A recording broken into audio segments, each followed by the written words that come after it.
Hello friends, welcome to ISPCS केंद्र। Friends, इस video में हम भारतीय राज्य व्यवस्था इंडियन पॉलिटी के अंतर्गत भारत के संवैधानिक विकास को आगे बढ़ाते हुए इस वीडियो में ब्रिटिश ताज के अंतर्गत ब्रिटिश क्राउन के अंतर्गत जो भी एक्ट लाए गए, जो भी अधिनियम लाए गए उनको देखने वाले हैं और उनसे संबंधित जो भी क्वेश्चंस होंगे, घटना चक्र के जितने भी क्वेश्चंस होंगे उनको भी हम डिस्कस कर लेंगे। पिछले वीडियो में हमने कंपनी के अंतर्गत, ठीक, जो ईस्ट इंडिया कंपनी थी उसके अंतर्गत जितने भी एक्ट लाए गए थे उनको डिस्कस भी कर लिया था और घटना चक्र के जितने भी क्वेश्चंस हो सकते हैं उनसे संबंधित उनको डिस्कस भी कर लिया था। तो पिछले वीडियो को अगर आपने नहीं देखा है तो डिस्क्रिप्शन बॉक्स में लिंक दिया हुआ है, आप जाकर उस वीडियो को भी जरूर देख सकते हैं। रही बात रेगुलर पीडीएफ की, तो रेगुलर पीडीएफ के लिए, मतलब ये जो नोट्स है इसका पीडीएफ अगर आपको चाहिए तो उसके लिए डिस्क्रिप्शन बॉक्स में लिंक दिया हुआ है, उसको जाकर आप ज्वाइन कर सकते हैं। छोटा सा सब्सक्रिप्शन चार्ज है, छोटा सा चार्ज है, उसको आप फाइनेंशियल सपोर्ट समझकर भी पे करके ज्वाइन कर सकते हैं। हाँ, दिवाली के बाद वो चार्जेज बढ़ जाएंगे ऑटोमेटिकली, ठीक है। तो आप अभी ज्वाइन कर लेंगे तो अच्छा ही रहेगा। देखिए, इस नोट्स की खास बात क्या है ना कि जो भी चीज़ें हैं काफ़ी सिंपल और सिस्टमेटिक ढंग से लिखी गई हैं, काफ़ी सिंपल और सिस्टमेटिक ढंग से। इससे आपको फ़ायदा क्या होगा, रिवीजन करने में काफ़ी आसानी होगी, काफ़ी कम टाइम में आप रिवाइज कर पाएंगे, ठीक। ये एक पेज ये कंप्लीट, देखिए एक पेज इस वीडियो में कंप्लीट हो गया। एक पेज कंप्लीट होने के बाद मुश्किल से 10-12 पेजेज हैं पूरे पॉलिटी में, ये सारे बहुत जल्दी कंप्लीट हो जाएंगे। वैसे ही सब कुल मिलाकर 100 पेजेज हैं, जितने सब्जेक्ट्स को मिला दिया जाए ना, जितने भी सब्जेक्ट्स हैं सारे सब्जेक्ट्स को मिला दिया जाए तो 100 पेजेज मुश्किल से हैं, ठीक है। तो इसलिए आपको अगर रेगुलर पीडीएफ चाहिए तो उसके लिए डिस्क्रिप्शन बॉक्स में चैनल का लिंक दिया हुआ है, टेलीग्राम चैनल का, उसको आप ज्वाइन कर सकते हैं। चलिए बिना किसी देरी के इस वीडियो को हम शुरू करते हैं। देखिए, इसके पहले हमने इसकी बात कर ली थी कंपनी के अंतर्गत जो भी एक्ट लाए गए थे ईस्ट इंडिया कंपनी के अंतर्गत, जब ईस्ट इंडिया कंपनी का शासन था तो उसको हमने देख लिया था। अब देखेंगे इस वीडियो में ब्रिटिश ताज के अंतर्गत जितने भी एक्ट लाए गए हैं, ब्रिटिश ताज के अंतर्गत जो भी अधिनियम लाए गए, ठीक। देखिए, भारत का पूरा शासन ब्रिटिश ताज ने अपने अधीन ले लिया कंपनी से छीनकर। ऐसा क्यों किया, इसके पहले की थोड़ी सी पृष्ठभूमि बताता हूँ, थोड़ा सा इसके बारे में बताता हूँ। हुआ क्या, हुआ यूं कि 1857 में 1857 में 1857 की क्रांति हुई।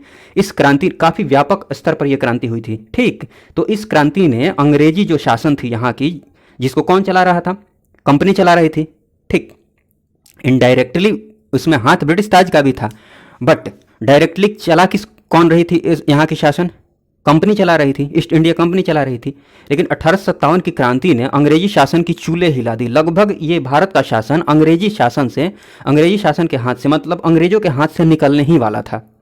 भारत का पूरा शासन अंग्रेजों के हाथ से निकलने ही वाला था। तब ब्रिटिश ताज को लगा कि नहीं, अब टाइम आ गया है कि भारत का पूरा शासन अपने हाथ में ले लिया जाए कंपनी से छीनकर, ठीक। कंपनी से छीनकर क्या किया गया, भारत शासन अधिनियम लाया गया, ठीक। भारत शासन अधिनियम लाया गया 1858 में, भारत शासन अधिनियम 1858 लाया गया, ठीक। इस एक्ट के अंतर्गत क्या किया गया, भारत का शासन जो है ना, भारत का शासन ब्रिटिश ताज के अधीन ले लिया गया, पूरा का पूरा शासन कंपनी से छीनकर, ठीक। आप समझ पा रहे होंगे। इसके पहले जो शासन यहाँ पर डायरेक्टली शासन कौन कर रहा था, कंपनी कर रही थी, ठीक। हाँ, नियंत्रण था, ब्रिटिश सरकार का नियंत्रण था। धीरे धीरे स्टार्टिंग में तो चलिए पूरी तरह से कंपनी ही शासन कर रही थी, धीरे धीरे ब्रिटिश सरकार ने नियंत्रण बढ़ाना शुरू कर दिया। हाँ, अंततः क्या किया, ब्रिटिश क्राउन ने पूरा का पूरा शासन ही अपने हाथ में ले लिया, ठीक। तो वो ब्रिटिश ताज के अंतर्गत जो भी एक्ट आए हैं ना उनको एक एक करके देखेंगे, तो ये सारी बातें आप समझ पाए होंगे। देखिए, यहाँ से बात करते हैं भारत शासन अधिनियम 1858 की। तो इसमें होता क्या है कि भारत का शासन ब्रिटिश ताज के अधीन ले लिया जाता है कंपनी से छीनकर, और क्या किया जाता है इस एक्ट के अंतर्गत, भारत का जो गवर्नर जनरल था ना वो अब क्या बन गया, वायसराय। और ये वायसराय डायरेक्ट प्रतिनिधि हो गया किसका, ब्रिटिश ताज का, ठीक। ब्रिटिश ताज का डायरेक्ट प्रतिनिधि, ब्रिटिश ताज के देखरेख में डायरेक्ट जो शासन कर रहा था वो कौन करेगा, अब वायसराय करेगा यहाँ पर, ठीक। प्रथम जो वायसराय रहा वो कौन रहा, लॉर्ड कैनिंग। नाम ध्यान रखिएगा, हिस्ट्री में भी हम ये बातें देखेंगे। हाँ, एक पद का सृजन किया गया, एक नया पद बनाया गया, भारत सचिव का पद बनाया गया, ठीक। ये इंग्लैंड में ही बैठते थे भारत सचिव, ठीक। भारत सचिव का पद बनाया गया किसकी जगह पर, पहले क्या था, बोर्ड ऑफ डायरेक्टर या फिर court of director, board of director और बोर्ड ऑफ कंट्रोल, ये दोनों इंग्लैंड में बैठकर नियंत्रित करते थे, ठीक, कंपनी के शासन को। अब क्या किया गया कि एक भारत सचिव का पद बना दिया गया, इन दोनों की जगह पर भारत सचिव का पद बना दिया गया, ठीक। इतना आप ध्यान में रखिएगा। किस अधिनियम के तहत, 1858 अधिनियम के तहत भारत सचिव का पद बनाया गया। हाँ, वायसराय गवर्नर जनरल जो था वो क्या बन गया, अब उसे क्या कहा जाने लगा, वायसराय। ये ध्यान में रखिएगा, ये सारी बातें थी इंपॉर्टेंट इसमें। उसके बाद बात की जाए, उसके बाद बात करते हैं भारत परिषद अधिनियम, इंडियन काउंसिल एक्ट 1861, भारत परिषद अधिनियम 1861। इसमें होता क्या है ना कि विधानसभा की स्थापना की शुरुआत यहाँ से होती है 1861 में। जैसे आज है ना, राज्य में विधानसभा है, केंद्र में लोकसभा है, लोकसभा बोल रहा हूँ, संसद है, ठीक, वैसे ही विधानसभा की स्थापना की शुरुआत यहाँ से हो जाती है, ठीक, ये ध्यान में रखिएगा। और जो इंपॉर्टेंट बातें हैं इसमें ध्यान में रखने वाली, वो ये ध्यान में रखिएगा कि वायसराय को अध्यादेश जारी करने की शक्ति प्राप्त हो जाती है इस अधिनियम के द्वारा, 1861 अधिनियम के द्वारा वायसराय को अध्यादेश जारी करने की शक्ति। अभी भी तो आपातकाल की स्थिति में, ये भी देखिए अध्यादेश जारी कब किया जाता है, अभी भी अध्यादेश अगर जारी करने की नौबत आती है तो आपातकाल में आती है ना। आपातकाल की स्थिति में जब विधानसभा हो या फिर संसद की बैठक नहीं हो रही है तो राष्ट्रपति अध्यादेश जारी कर सकता है, ठीक, समझ पा रहे होंगे। तो वैसे ही बिल्कुल अभी जैसे आया, तभी तो ये भारत के संवैधानिक विकास का आधार बना, तभी तो इसको बोला गया है कि भारत का संवैधानिक विकास, उसके अंतर्गत हम ये एक्ट सब देख रहे हैं, देख नहीं रहे हैं यहाँ पर। अरे राष्ट्रपति का जो अध्यादेश जारी करने की शक्ति भारतीय संविधान में है, लिया गया है, वो आखिर यही कॉन्सेप्ट को यूज किया गया, इसी कॉन्सेप्ट को तो लिया गया है। यहाँ पर क्या था, वायसराय को अध्यादेश जारी करने की शक्ति प्राप्त हो गई, किस अधिनियम के द्वारा, भारत परिषद अधिनियम। इसको ध्यान में रखिएगा, इंपॉर्टेंट है, ठीक। हाँ, जो अध्यादेश जारी करके जो कानून बनाया जाएगा उसकी लिमिट क्या रखी गई, कितने महीने तक वो वैलिड रहेगा, 6 माह तक। तो माह हो सके तो मन कर ध्यान रख सकते हैं, बस एक नज़र देख लीजिए। बट ये ध्यान में रखिएगा कि वायसराय को अध्यादेश जारी करने की शक्ति प्राप्त हुई भारत शासन अधिनियम 1861 के तहत, 1861 के तहत। हाँ, अब देखिए हुआ यूँ कि कानून बनाने की प्रक्रिया में भारतीय प्रतिनिधियों को भी शामिल करने की शुरुआत यहाँ से की गई, भारत परिषद अधिनियम से, 1861 से कानून बनाने की प्रक्रिया में भारतीय प्रतिनिधियों को भी शामिल करने की शुरुआत यहाँ से की गई, ठीक। तो इसमें जो इंपॉर्टेंट बातें थी वो ये थी, वायसराय को अध्यादेश जारी करने की शक्ति, ये जरूर ध्यान में रखिएगा। फिर बात करते हैं भारत परिषद अधिनियम, इंडियन काउंसिल एक्ट 1892, 1892। तो इसमें जो इंपॉर्टेंट बात है, निर्वाचन पद्धति का आरंभ यहाँ से हो जाता है, छोटे स्तर पर निर्वाचन पद्धति का आरंभ होता है, ठीक है। केंद्रीय विधानसभा में, चाहे केंद्रीय विधान परिषद बोलिए कि विधानसभा बोलिए, केंद्रीय विधान परिषद के भारतीय सदस्यों को वार्षिक बजट पर बहस करने का अधिकार मिला। यहाँ पर विधानसभा की स्थापना हो गई। फिर धीरे धीरे देखिए यहाँ पर क्या हो रहा है, इस अधिनियम में 1892 के अधिनियम में केंद्रीय विधान परिषद के सदस्यों को, मतलब भारत के जो सदस्य थे उसमें, उनको अब वार्षिक बजट पर बहस करने का अधिकार मिल गया और प्रश्न पूछने का भी अधिकार मिला। हाँ, लेकिन उनको मतदान करने का अधिकार नहीं मिला, ठीक ना। केंद्रीय विधान परिषद में मतदान करने का अधिकार नहीं मिला, ये ध्यान में रखिएगा।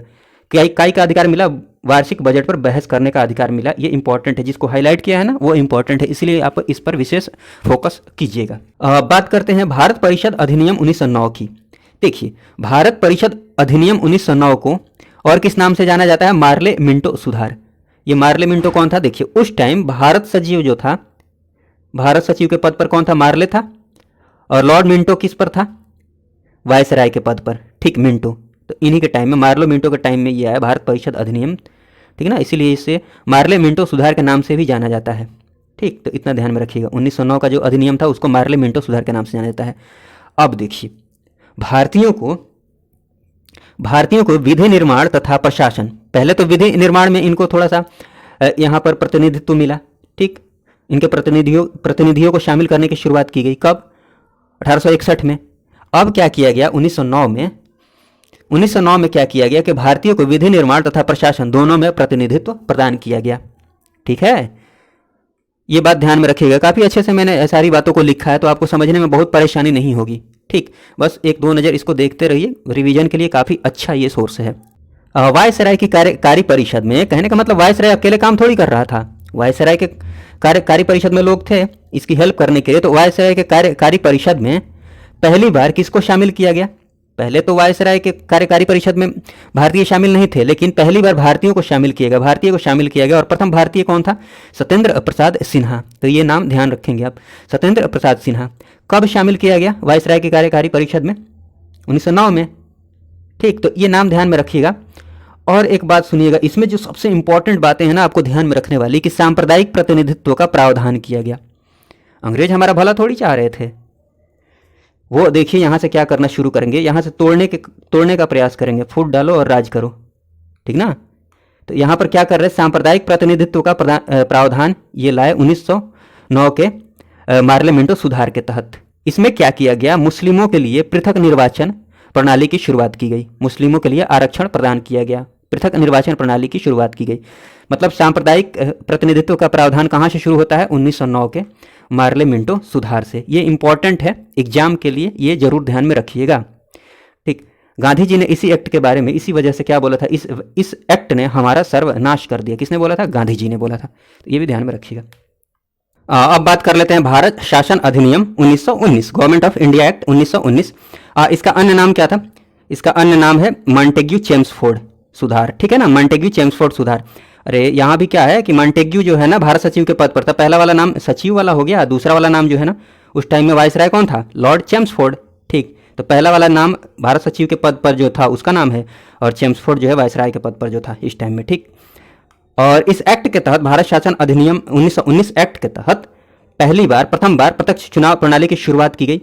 अब इसमें जो इंपॉर्टेंट बातें हैं ध्यान में रखने वाली, थोड़ा सा कन्फ्यूजन आपको हो सकता है, वो कन्फ्यूजन दूर करने की मैं कोशिश करता हूं। यहां पर ये ध्यान में रखिएगा कि भारत शासन अधिनियम के तहत, भारत शासन अधिनियम 1919 के तहत केंद्र में द्विसदनीय व्यवस्था की शुरुआत की गई। द्विसदनीय व्यवस्था मतलब उच्च सदन और निम्न सदन। उच्च सदन का नाम उस टाइम था क्या, काउंसिल ऑफ स्टेट, जैसे आज राज्यसभा है, वैसे निम्न सदन का नाम था केंद्रीय विधानसभा, काउंसिल ऑफ, आप ये लिखने पर मत जाइए, बस आप मेरी आवाज़ सुनिए, काउंसिल ऑफ असेंबली, केंद्रीय विधानसभा, जैसे आज लोकसभा है, आप समझ पा रहे होंगे।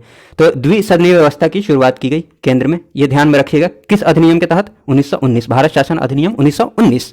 अब बात करते हैं प्रांतों में द्वैध शासन की। देखिए कंफ्यूज नहीं होएगा, मैं कोशिश करूंगा कंफ्यूजन ना हो। केंद्र में द्विसदनीय व्यवस्था की शुरुआत कर दी गई, इसमें कोई दिक्कत नहीं है, उच्च सदन निम्न सदन जैसे आज है। प्रांतों में द्वैध शासन, ठीक, द्वैध शासन लागू कर दिया गया प्रांतों में। द्वैध शासन का मतलब ये हुआ ना कि दो तरह का शासन, इसको समझाने की कोशिश करता हूं।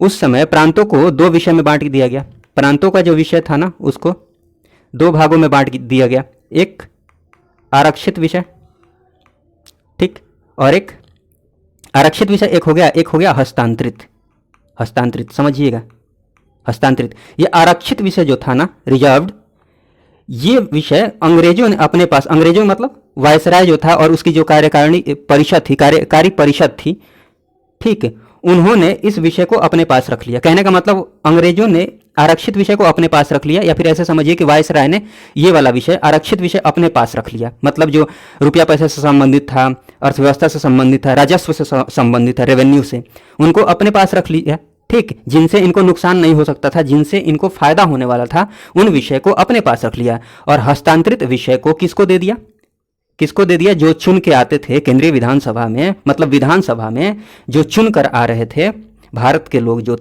लोग, उनको ये हस्तांतरित विषय दे दिया गया। जैसे कि शिक्षा हो गया, स्वास्थ्य हो गया, जिन शिक्षा स्वास्थ्य इससे कोई विशेष मतलब था नहीं अंग्रेजों को, तो हस्तांतरित विषय किसको दे दिया गया, जो चुनकर आ रहे थे, ठीक, भारत के जो लोग थे, भारत के जो सदस्य थे, उनको हस्तांतरित विषय दे दिया गया और खुद के पास क्या रख लिया, आरक्षित विषय। और आरक्षित विषय जो था ना, ये जो वायसराय के पास चला गया, या वायसराय के जो कार्यकारी परिषद थे उनके पास चला गया, ये जो विषय था इनके लिए ये उत्तरदायी नहीं थे, विधानसभा के प्रति उत्तरदायी नहीं थे। इसका मतलब आप समझ रहे हैं, उत्तरदायी का मतलब क्या होता है।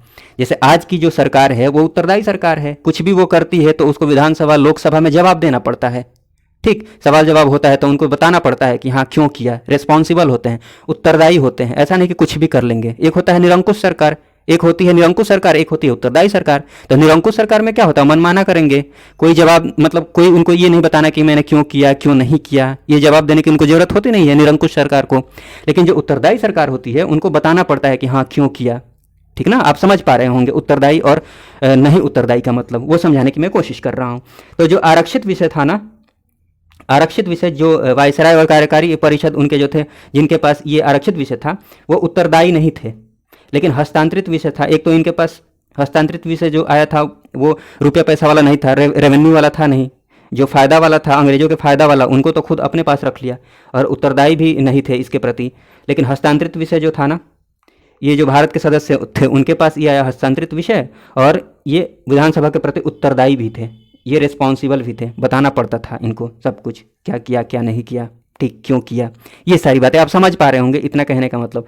बाकी आप विशेष रूप से जो ध्यान में रखना है, आरक्षित अनारक्षित ना भी ध्यान में रखेंगे तो चलेगा, खाली ये ध्यान में रखिए कि प्रांतों में द्वैध शासन लागू किया गया, पहली बार प्रांतों में द्वैध शासन लागू किया गया, ठीक है ना, 1919 भारत शासन अधिनियम 1919 के तहत, ठीक, आप समझ पाए होंगे। पहली बार उत्तरदायी शासन शब्द का प्रयोग किया गया, देख लीजिए यहाँ पर उत्तरदायी की बात की जा रही है ना, उत्तरदायी शब्द का मतलब भी मैंने बता दिया है, रेस्पॉन्सिबल गवर्नमेंट का मतलब बता दिया है आपको। तो पहली बार उत्तरदायी शासन शब्द का प्रयोग किया गया, समझ पा रहे होंगे आप।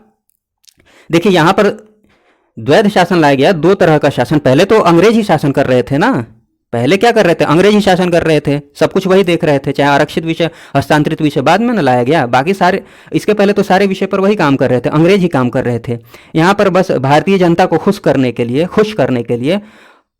हस्तांतरित विषय को जो भारत के लोग थे, भारत के सदस्य थे, उनको दे दिया गया ताकि भारत के लोग खुश रहें, ठीक, मैंने भारत के लोगों को लगे कि हाँ भारत के लिए भी कुछ किया जा रहा है, बट इनडायरेक्टली देखा जाए तो कुछ भी नहीं किया जा रहा था। आप समझ पा रहे होंगे, इतना बकवास करने का मतलब मेरा यही था कि आप जो चीज़ों को जो मेन चीज़ें उनको आप ध्यान दीजिए, मेरा खाली मतलब ये था कि आपको कोई कन्फ्यूजन ना हो इन दोनों बातों में। अब देखिए पहली बार उत्तरदायी शब्द ये तो बता दिया, सांप्रदायिक प्रतिनिधित्व का विस्तार किया गया, ठीक, सांप्रदायिक प्रतिनिधित्व की शुरुआत कर दी गई 1909 में, जिसमें मुस्लिमों को आरक्षण दिया गया। अब क्या किया गया, इसका विस्तार कर दिया गया, मुस्लिमों के साथ साथ अब सिखों को भी, सिख हुए, भारतीय ईसाई हुए, आंग्ल भारतीय हुए या फिर यूरोपीय हुए, उनको भी पृथक निर्वाचन प्रणाली की व्यवस्था कर दी गई, मतलब सांप्रदायिक प्रतिनिधित्व का विस्तार कर दिया गया 1919 के भारत शासन अधिनियम के तहत, ठीक, आप समझ पाए होंगे। अब देखिए 1800, आपने अगर पिछला वीडियो यहाँ पर दिख ही रहा है ये वाला, एक मिनट, यहाँ पर 1853 में सिविल सेवकों की भर्ती के लिए प्रतियोगिता परीक्षा की शुरुआत की गई, लेकिन ये जो परीक्षा होती थी ना, इसको देने के लिए लंदन जाना पड़ता था, इंग्लैंड जाना पड़ता था इस परीक्षा को देने के लिए, आप समझ पा रहे होंगे, ठीक।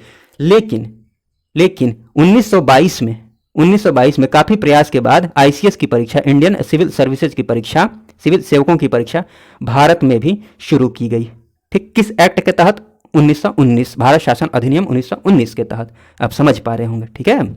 चलिए अब बात करते हैं भारत शासन अधिनियम 1935, government of India act 1935। Bharat शासन अधिनियम 1935 की बात की जाए तो इसके तहत सर्वप्रथम सबसे पहले क्या किया गया कि संघात्मक सरकार की स्थापना की जाती है। सर्वप्रथम कब की जाती है, सबसे पहले कब की जाती है, भारत शासन अधिनियम 1935 के तहत संघात्मक सरकार की स्थापना की जाती है, अर्थात अखिल भारतीय संघ की स्थापना की जाती है। इसका मतलब क्या हुआ, इसका मतलब ये हुआ ना कि पहले जो सभी प्रांत थे, जितने भी राज्य थे, सब अलग अलग थे, लेकिन इस एक्ट के तहत क्या किया गया कि सभी प्रांतों को, सभी राज्यों को एक साथ करके एक संघ बना दिया गया, एक ग्रुप बना दिया गया, और भारत उस संघ का, भारत उन राज्यों का क्या होगा, संघ होगा, ठीक है, भारत उन सभी राज्यों का, उन सभी प्रांतों का क्या होगा, एक संघ होगा, एक ग्रुप होगा, आप समझ पा रहे होंगे, ठीक, जैसे आज है। उसके बाद क्या किया गया, उसके बाद प्रांतों में जो द्वैध शासन था उसको समाप्त कर दिया गया, प्रांतों का द्वैध शासन समाप्त कर दिया गया, और वो द्वैध शासन कहाँ लागू कर दिया गया, केंद्र में। प्रांतों का द्वैध शासन समाप्त कर दिया गया, ध्यान रखिएगा, और केंद्र में द्वैध शासन लागू कर दिया गया, केंद्र में द्वैध शासन लागू कर दिया गया। हाँ, प्रांतों में द्वैध शासन को समाप्त करके इसके स्थान पर प्रांतों में उत्तरदायी सरकार की स्थापना की गई, उत्तरदायी शासन की स्थापना की गई, उत्तरदायी शासन, और इनको स्वायत्तता दी गई, ऑटोनॉमी दी गई कि अपने हिसाब से ये सरकार चला सकते हैं प्रांतों में।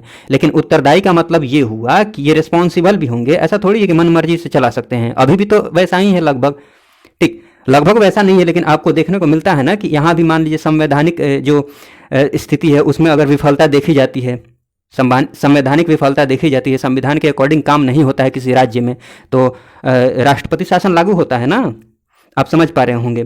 तो इसलिए कहने का मतलब ये हुआ कि उत्तरदायी, ऑटोनॉमी मिल गई राज्यों को, ऑटोनॉमी तो मिल गई, लेकिन उत्तरदायी शासन की व्यवस्था की गई, रिस्पॉन्सिबल गवर्नमेंट की, ठीक, आप समझ पा रहे होंगे।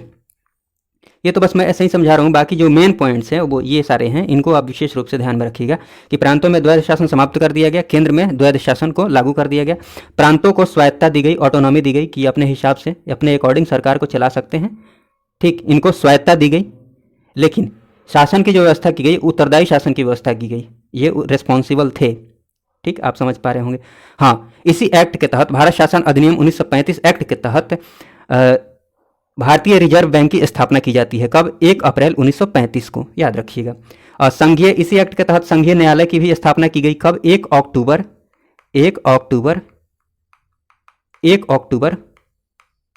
1937 को, 1 अक्टूबर 1937 को। ठीक, समझ पा रहे होंगे आप।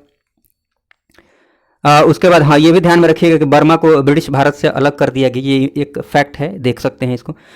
सांप्रदायिक प्रतिनिधित्व का विस्तार करके यहाँ पर दलित, महिला और श्रमिकों को भी इसमें शामिल कर दिया गया। मतलब पहले तो मुस्लिम थे, मुस्लिमों को अलग निर्वाचन की व्यवस्था की गई। ठीक, इनको आरक्षण दिया गया। फिर उसका विस्तार करके सिखों को, सिख हुए, आंग्ल भारतीय हुए, यूरोपीय हुए, इनको उसके बाद क्या किया गया यहाँ पर, अब दलित, महिला और श्रमिकों को भी आरक्षण दिया गया। हाँ, जवाहरलाल नेहरू ने इस एक्ट के बारे में क्या बोला? बोला कि ये एक ऐसा कार है जिसमें ब्रेक तो है लेकिन इंजन नहीं है। ये सारी बातें हैं। भारत का जो संविधान है अभी वर्तमान में, भारत के संविधान में, ठीक ना, जब भारत का संविधान बना तो वहाँ पर भारत शासन जो अधिनियम है ना 1935, सेम टू सेम बहुत सी बातें 1935 से ली गई हैं। भारत शासन अधिनियम 1935 से, गवर्नमेंट ऑफ इंडिया एक्ट जो 1935 में लाया गया था, इनकी बहुत सी बातें। ठीक, उसके बाद भारत स्वतंत्रता अधिनियम 1947 की बात की जाए तो ये ना भी याद रखेंगे तो चलेगा, वैसे ही आपको ये याद रहता होगा। ठीक, तो आपको यहाँ तक विशेष रूप से ध्यान में रखना है। हाँ, वैसे ही ये देख सकते हैं कि भारत का स्वतंत्रता अधिनियम 1947 आया, इसी के तहत भारत को आज़ादी मिली और भारत जो है 2 देशों में विभक्त हो गया, विभाजन इसका हो जाता है हिंदुस्तान और पाकिस्तान के रूप में। फिर ये भी ध्यान में रख सकते हैं कि भारत का जो सचिव का पद था इस एक्ट के तहत समाप्त कर दिया जाता है। वायसराय का पद भी समाप्त कर दिया जाता है, इसकी जगह पर भारत का गवर्नर जनरल पद लाया जाता है। भारत का कुछ दिनों के लिए, कुछ समय के लिए भारत का गवर्नर जनरल पद लाया जाता है। ठीक, वायसराय का पद समाप्त कर दिया जाता है। और ये सारी बातें हैं। ब्रिटिश क्राउन के अंतर्गत जितने भी एक्ट्स को हमने अभी देखा, उनसे संबंधित जितने भी महत्वपूर्ण प्रश्न हो सकते हैं उन सबको अब डिस्कस कर लेते हैं। वो सारे के सारे क्वेश्चंस घटना चक्र के हैं, सभी क्वेश्चंस। ठीक, तो इनसे संबंधित जितने भी क्वेश्चंस हो सकते हैं उन सबको चलिए एक बार डिस्कस कर लेते हैं। पहले क्वेश्चन की बात करें तो निम्नलिखित में से किस अधिनियम के अंतर्गत भारतीय विधान परिषद को बजट पर बहस करने की शक्ति प्राप्त हुई? भारतीयों को विधान परिषद में बजट पर बहस करने की शक्ति प्राप्त हुई किस अधिनियम के तहत? बताइए। ऑप्शन क्या है? भारत परिषद अधिनियम 1861, भारतीय परिषद अधिनियम 1892, भारतीय परिषद अधिनियम 1909 और भारत शासन अधिनियम 1919। बताइए सही ऑप्शन कौन सा हो जाएगा? अभी हमने देखा था। तो सबसे पहले बजट पर बहस करने की शक्ति कब प्राप्त हो जाती है? भारतीय परिषद अधिनियम 1892 में, अर्थात बी ऑप्शन सही ऑप्शन हो जाएगा। ठीक, चलिए उसके बाद बात की जाए कि ब्रिटिश भारत में सांप्रदायिक प्रतिनिधित्व की व्यवस्था निम्नलिखित में से किस अधिनियम द्वारा की गई थी? कब शुरू की गई सांप्रदायिक प्रतिनिधित्व की व्यवस्था? मुस्लिमों को सबसे पहले आरक्षण दिया गया किस अधिनियम के तहत? बताइए। ये तो होगा नहीं 1892। मार्ले मिंटो सुधार 1909, मॉन्टेग्यू चेम्सफोर्ड 1919, भारत सरकार अधिनियम 1935। तो कौन सा सही ऑप्शन हो जाएगा बताइए? इसका सही ऑप्शन हो जाएगा ऑप्शन बी। यहाँ पर सांप्रदायिक प्रतिनिधित्व की शुरुआत की जाती है, मुस्लिमों को आरक्षण दिया जाता है, उसके बाद यहाँ सिखों को, आंग्ल भारतीयों को, यूरोपियों को यहाँ पर दिया जाता है 1919 में, यहाँ पर दलितों, महिलाओं, श्रमिकों को दिया जाता है, विस्तार किया जाता है। समझ पा रहे होंगे। ठीक, उसके बाद क्वेश्चन की बात करें तो नेक्स्ट क्वेश्चन है कि निम्नलिखित में से किस एक अधिनियम द्वारा भारत में संघीय न्यायालय की स्थापना की गई? संघीय न्यायालय की स्थापना की गई किस अधिनियम के तहत? ए ऑप्शन में 1891 का एक्ट है, 1909 का एक्ट है, 1919 का एक्ट है सी में, डी में उपर्युक्त में से कोई नहीं। तो बताइए सही ऑप्शन क्या हो जाएगा? इसमें से सही ऑप्शन कोई नहीं होगा, मतलब सही ऑप्शन होगा, मतलब इस एक्ट में से कोई सही नहीं है। डी ऑप्शन सही ऑप्शन हो जाएगा, क्योंकि भारत शासन अधिनियम 1935 जो लाया गया था ना, इस एक्ट के तहत एक संघीय न्यायालय की व्यवस्था की जाती है 1 अक्टूबर 1937 को, 1 अक्टूबर 1937 को, इसीलिए डी ऑप्शन सही ऑप्शन हो जाएगा। ठीक, चलिए फिर बात करते हैं कि भारत का संघीय न्यायालय निम्नलिखित में से किस वर्ष स्थापित किया गया था? ए है 1935, बी 1937, सी है 1946, डी है 1947। बताइए कौन सा सही ऑप्शन हो जाएगा? तो इसका सही ऑप्शन हो जाएगा 1937, बी 1937, 1 अक्टूबर 1937 को स्थापित किया गया था। फिर बात करते हैं कि केंद्र में द्वैध शासन किस अधिनियम के अंतर्गत स्थापित किया गया? बताइए। प्रांतों में द्वैध शासन कब लाया गया था? प्रांतों में द्वैध शासन लाया गया था 1919 एक्ट के तहत, 1919 में 1919 में लाया गया था प्रांतों में द्वैध शासन। उसके बाद ठीक इसके बाद जो एक्ट आता है 1935 का, इसमें प्रांतों में द्वैध शासन समाप्त करके केंद्रों में लाया जाता है, मतलब केंद्र में लाया जाता है। आप समझ पा रहे होंगे। इसीलिए इसका सही ऑप्शन क्या हो जाएगा? भारत सरकार अधिनियम 1935, इसके तहत केंद्र में द्वैध शासन लाया जाता है। ठीक, 1919 में लाया जाता है, कहाँ पर? प्रांतों में द्वैध शासन लाया गया था। समझ पा रहे होंगे आप। चलिए उसके बाद बात कीजिए कि निम्नलिखित में से किस अधिनियम ने केंद्र में द्वैध शासन प्रणाली को स्थापित किया? सेम क्वेश्चन है, भारत शासन अधिनियम 1935। ठीक, इसके बाद बात की जाए, इसके बाद बात करते हैं 1919 के भारत शासन अधिनियम की निम्नलिखित में से कौन सी प्रमुख विशेषताएं हैं? ठीक, इस टाइप के क्वेश्चंस अभी यूपीएससी में भी पूछ रहे हैं, एनालिटिकल टाइप के। अब देखिए 1919 की बात करें तो प्रांतों की कार्यकारिणी सरकार में द्वैध शासन की व्यवस्था की गई। बताइए, प्रांतों में द्वैध शासन की व्यवस्था की गई ना 1919 में? ये बिल्कुल सही है, पहला स्टेटमेंट सही है। जैसे ही पहला स्टेटमेंट सही हुआ, इसका मतलब बी तो गलत हो जाएगा। मुसलमानों के लिए पृथक सांप्रदायिक निर्वाचन मंडल की व्यवस्था की गई, ये भी बात सही है। सांप्रदायिक प्रतिनिधित्व की शुरुआत यहीं से की जाती है, जिसमें मुसलमानों को पृथक निर्वाचन की व्यवस्था की जाती है। ठीक, दूसरा स्टेटमेंट भी सही है, जैसे दूसरा स्टेटमेंट सही हुआ। ठीक, तो ए भी गलत हो जाएगा, सी भी गलत हो जाएगा, क्योंकि 2 इसमें है नहीं। डी ऑप्शन सही ऑप्शन हो जाएगा। आप समझ पा रहे होंगे। नेक्स्ट क्वेश्चन की बात करें, निम्नलिखित में से किसने ब्रिटिश भारत में प्रांतीय स्वायत्तता की शुरुआत की? किसने शुरू की? किस एक्ट ने? ए ऑप्शन है कैबिनेट मिशन, बी है साइमन मिशन, सी है भारत सरकार अधिनियम 1935 और डी है भारत सरकार अधिनियम 1919। देखिए मैं थोड़ा सा यहाँ पर और समझा देता हूँ। 1919 में प्रांतों में द्वैध शासन लागू किया गया। प्रांतों में द्वैध शासन का मतलब जो प्रांत के विषय थे उसको आरक्षित और हस्तांतरित में डिवाइड कर दिया गया। आरक्षित विषय को वायसराय ने अपने पास रख लिया, वायसराय या फिर उनकी जो कार्यकारी परिषद थी उन्होंने अपने पास रख लिया, और हस्तांतरित जो विषय था, हस्तांतरित विषय को जो भारत के जो लोग चुन के जाते थे विधानसभा में उनको दिया गया। मतलब उनको इसलिए दिया गया ना ताकि आप भी सरकार चला सकते हैं। ठीक, तो कहने का मतलब ये हुआ कि शुरुआत थोड़ी सी 1919 में तो हो ही गई थी स्वायत्तता की, ऑटोनॉमी की, कि अपने हिसाब से आप चला सकते हैं। ठीक, हाँ, फायदा वाला, ये निश्चित रूप से फायदा वाला जो विषय था वो उन्होंने, अंग्रेजों ने रख लिया था, लेकिन शुरुआत तो यहाँ कर दी गई थी ना ऑटोनॉमी की 1919 में। तो यहाँ पर शुरुआत की बात की जा रही है, तो डी ऑप्शन जो है ना वो सही ऑप्शन हो जाएगा, भारत सरकार अधिनियम। हाँ, 1935 में इस स्वायत्तता का विस्तार कर दिया जाता है, और विस्तार कर दिया जाता है, प्रांतों से द्वैध शासन लागू करके पूरी तरह से स्वायत्तता दे दी जाती है 1935 में। पूरी तरह से, पूर्ण रूप से स्वायत्तता दे दी जाती है कब? 1935 में। लेकिन शुरुआत कब की जाती है? 1919 में। तो थोड़ा सा कॉन्सेप्ट भी यूज करेंगे तो ये इस ऑप्शन तक पहुंच जाएंगे। हाँ, इतना सुनने के बाद तो आपको ये बातें ध्यान में रहेंगी ही। ठीक, जब भी आप रिवाइज कीजिएगा तो ये बातें आपको याद आ जाएंगी, इसीलिए रिवीजन करते रहिए। रिवीजन करने में टाइम नहीं लगेगा, जो मेरा नोट्स है ना उस नोट्स से रिवाइज करने में बहुत ही कम टाइम लगेगा, जिस हिसाब से मैंने लिखा है।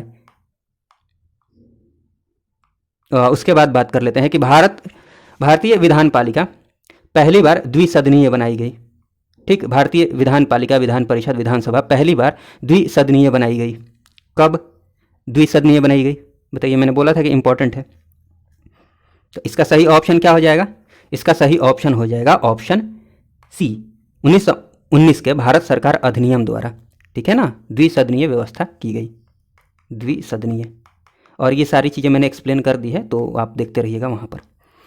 फिर बात की जाए कि कौन सा एक्ट द्विसदनीय विधायिका लाया? सेम क्वेश्चन है, 1919 का act, C option. Next question की बात करें कि निम्नलिखित कथनों पर विचार कीजिए। देखिए 1919 के मॉन्टेग्यू चेम्सफोर्ड सुधारों में 21 वर्ष से अधिक आयु की सभी महिलाओं के लिए मताधिकार की संस्तुति की गई।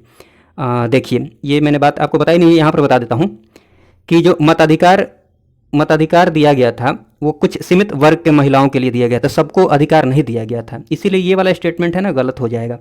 ठीक, लेकिन इसकी बात करें 1935 के गवर्नमेंट ऑफ इंडिया एक्ट की, तो विधानमंडल में महिलाओं के लिए आरक्षित स्थानों का प्रावधान किया गया। ये तो मैंने बता ही दिया था, वहाँ पर आरक्षित स्थानों का प्रावधान किया गया था, दलित वर्ग, श्रमिक वर्ग, महिला वर्ग, सबके लिए।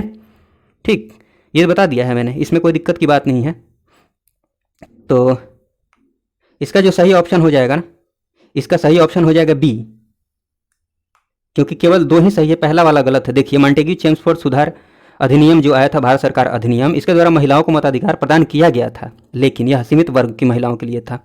ठीक, सभी महिलाओं के लिए वयस्क मताधिकार पर सभी महिलाओं के लिए वयस्क मताधिकार पर आधारित नहीं था ये वाला जो मताधिकार था। समझ पा रहे होंगे आप। ठीक, अब आगे बात करते हैं। नेक्स्ट क्वेश्चन की बात करें कि भारतीय सिविल सेवा के संदर्भ में निम्नलिखित कथनों में से कौन सा कथन सही है या सही है। तो पहला स्टेटमेंट है कि भारत सरकार अधिनियम 1919 में भारतीय सिविल सेवा के लिए एक अलग परीक्षा का प्रावधान किया गया जो भारत में होनी थी। पहले इंग्लैंड में परीक्षा हो रही थी, ब्रिटेन में। ठीक, इंग्लैंड में वो परीक्षा हो रही थी, परीक्षा देने के लिए भारतीयों को वहाँ जाना पड़ता था, लेकिन 1919 एक्ट के तहत भारत में परीक्षा की शुरुआत की गई। 1922 में पहली बार परीक्षा हुई यहाँ पर ICS की। ठीक, तो पहला वाला जो स्टेटमेंट है ना, पहला वाला स्टेटमेंट ये वाला सही है। इसका मतलब ये केवल 1 वाला गलत हो जाएगा और ये भी D वाला भी गलत हो जाएगा। अब खाली इसमें देखना है B और C में। भारतीय सिविल सेवा में 1941 में भारतीयों का प्रतिशत यूरोप वासियों से अधिक था। भारतीय जो सिविल सेवा की परीक्षा हुई ना, उसमें भारतीयों का जो प्रतिशत था, सबसे ज़्यादा भारतीय सेलेक्ट हुए, भारतीयों का जो प्रतिशत था यूरोप वासियों से अधिक था। ये एक फैक्चुअल बात है, एक फैक्ट है, एक तथ्य है, इसको आप ध्यान रख लीजिएगा। 1941 में सबसे ज़्यादा भारतीयों का प्रतिशत रहा भारतीय सिविल सेवा में, यूरोप वासियों से भी अधिक। ठीक, ये एक याद रख लीजिएगा, मैंने बताया नहीं था। तो C ऑप्शन जो है ना वो सही हो जाएगा। ये भी सही है, दूसरा भी। ठीक है, फिर बात करते हैं कि राष्ट्रपति की अध्यादेश निर्गत करने की शक्ति जो प्रेरित है वो किस एक्ट के तहत प्रेरित है। देखिए, ऑप्शन A है भारत सरकार अधिनियम 1919, B है भारत सरकार अधिनियम 1935, C है भारत सरकार अधिनियम 1909 और भारत सरकार अधिनियम D ऑप्शन है 1947। ठीक, तो देखिए 1861 में वायसराय के द्वारा 1861 में, ठीक, 1861 में वायसराय के द्वारा अध्यादेश जारी करने की शक्ति प्रदान की गई। 1861 का जो एक्ट था, ठीक, उसमें। लेकिन जो भारत का ये राष्ट्रपति का अध्यादेश निर्गत करने की शक्ति प्रेरित है, जिसको उठाया गया है, जिस कॉन्सेप्ट को जहाँ से उठाया गया है वो उठाया गया इस एक्ट से, भारत सरकार अधिनियम 1935 के एक्ट से।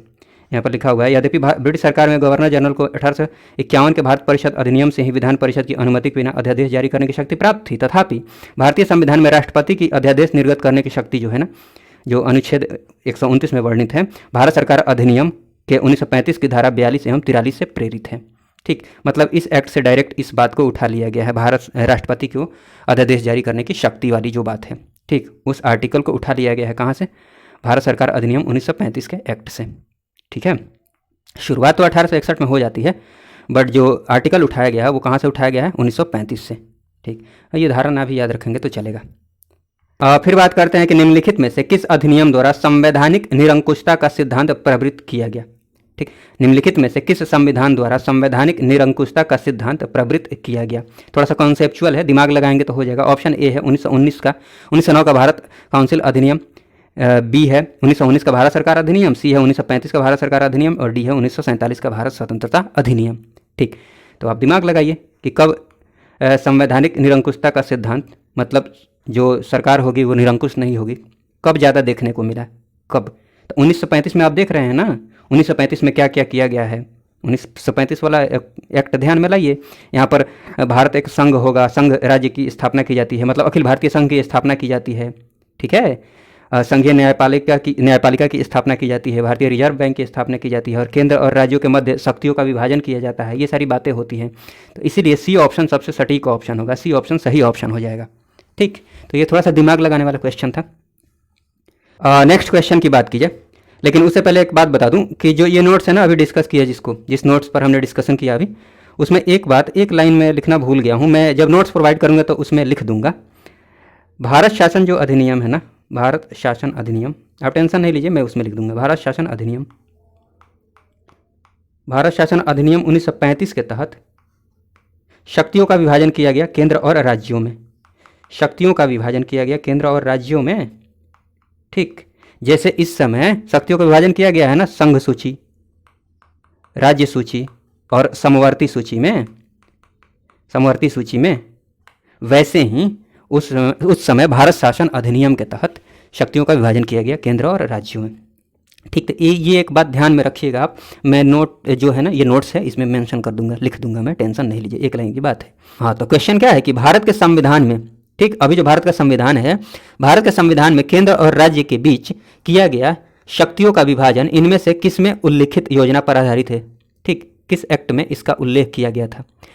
ए है मार्लिमेंटो सुधार, बी है मॉन्टेग्यू चेम्सफोर्ड अधिनियम 1919, सी है भारत सरकार अधिनियम 1935 और डी है भारतीय स्वतंत्रता अधिनियम 1947।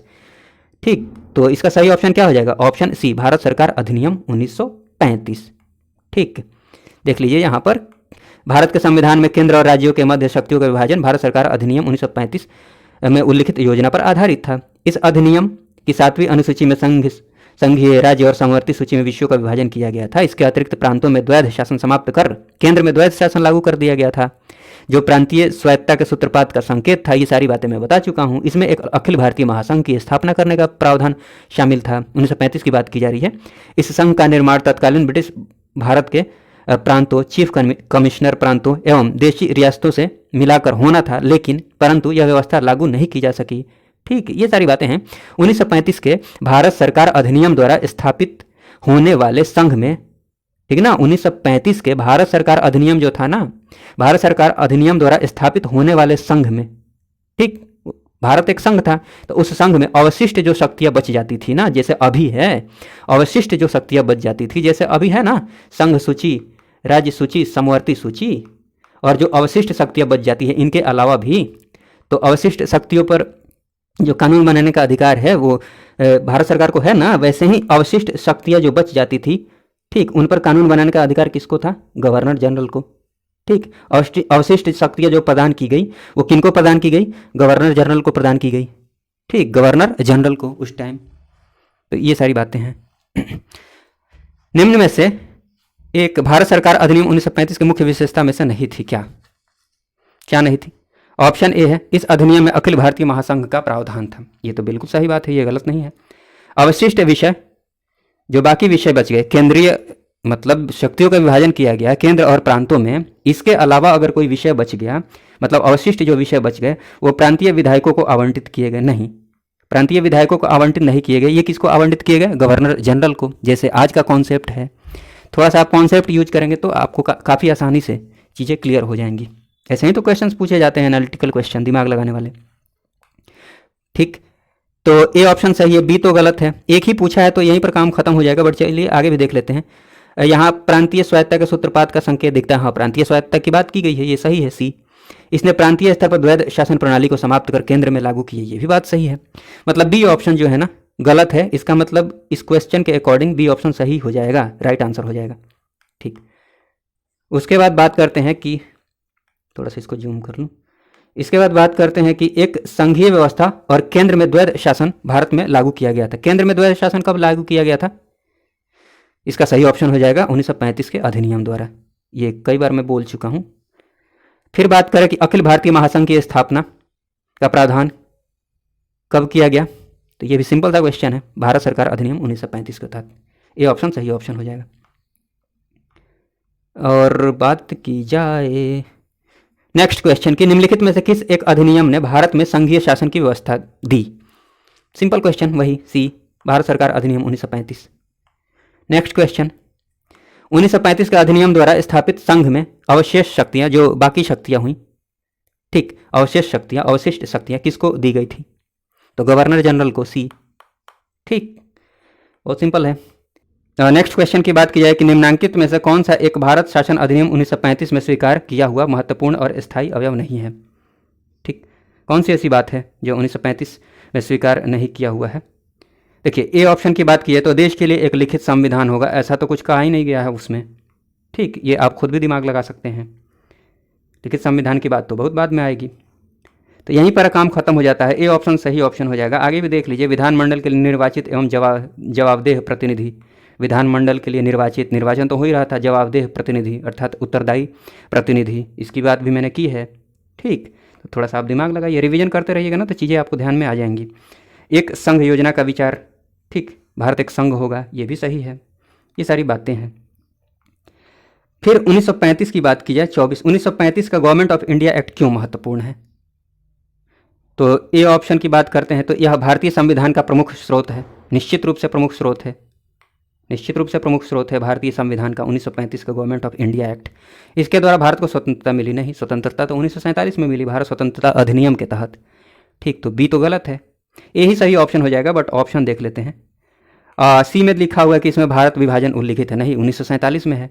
इसके द्वारा रियासतें समाप्त हुई, ये भी नहीं है, ये ऑप्शन सही हो जाएगा। फिर बात कर लेते हैं कि निम्नलिखित अधिनियमों में किस अधिनियम के फलस्वरूप बर्मा को भारत से अलग कर दिया गया, तो वो लास्ट में हमने देखा था 1935 में। ठीक, इसका ऑप्शन क्या है, 1909 का एक्ट, बी में है 1919 का एक्ट, सी में है 1935 का एक्ट, डी में है 1947 का एक्ट। तो 1935 में बर्मा को भारत से अलग कर दिया गया, गवर्नमेंट ऑफ इंडिया एक्ट 1935 सही ऑप्शन हो जाएगा। ठीक है, तो ये सारी बातें हैं। चलिए, इस वीडियो को देखने के लिए आपका बहुत बहुत धन्यवाद। जय हिंद, जय भारत।